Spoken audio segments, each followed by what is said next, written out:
Ballinamore. So Denise, are you there? Yes, good evening everyone. I'm Denise Stenson and I'm teaching in Ballinamore Community School, as Mike said, in County Leitrim. It's a mixed school with 325 pupils. At junior cycle level, we're currently undertaking the short course in PE developed by the NCCA. Just before I give you a brief testimony from our school, I just want to point out that I'm fortunate enough to still have full use of our sports hall and outdoor courts. And I fully appreciate and sympathise with that that's not the situation for everyone logged on this evening. As we returned at the beginning of the school year, having consulted the two documents which outline the return to work guidelines and considerations for wellbeing, I then shared them with all the year groups.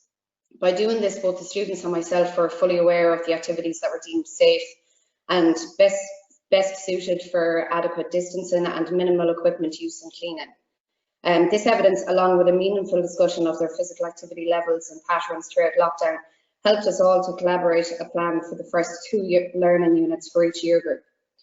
So a trend that arose during the second year discussion was their interest in learning dances during lockdown, particularly using the social platform TikTok, which led to the decision to begin the year with strand 4, dance, focusing on the learning outcomes that are on the PowerPoint slide now.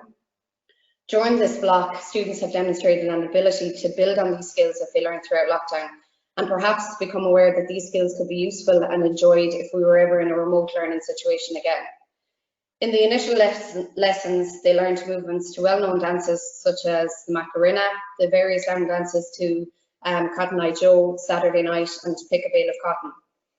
This got them familiar with rhythm, with counting beats, and enhanced their awareness of dance concepts of space, dynamics, actions, and relationships.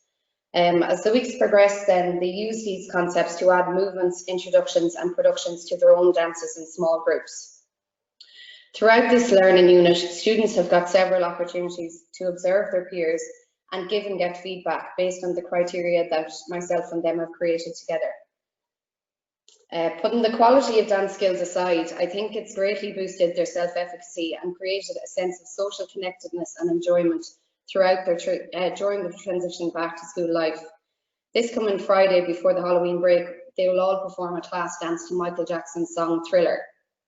In previous years, students have always performed their own dance in small groups as an assessment, but this year's group requested to do a Halloween class performance.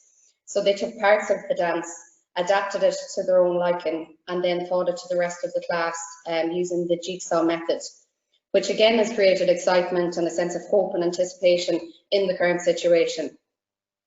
We're going to record Friday's performance, and I hope to immediately upload it onto the second year Google Classroom for a 20-minute time frame. And in that time frame, students will be allowed in class to view it a number of times and self-reflect on it using Google Forms.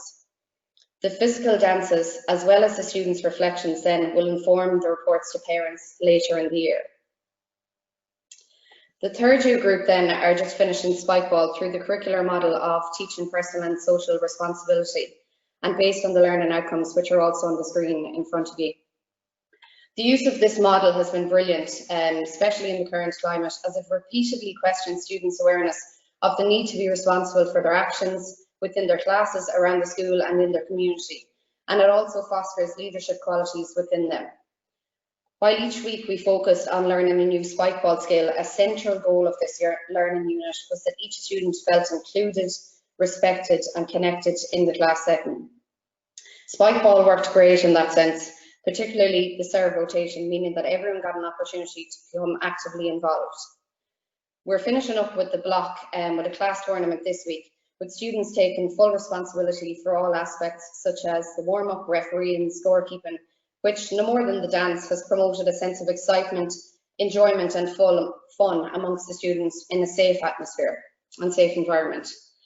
It has also provided an ideal assessment opportunity, as students will self-assess their and their group's performance and participation in the class tournament, which will be uploaded to their Google Classroom and scaffold the third-year parent-teacher midterm report, which substitutes the parent-teacher meeting that should be going on at this time.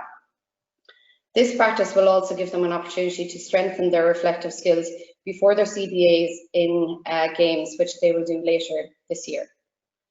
Thanks everyone.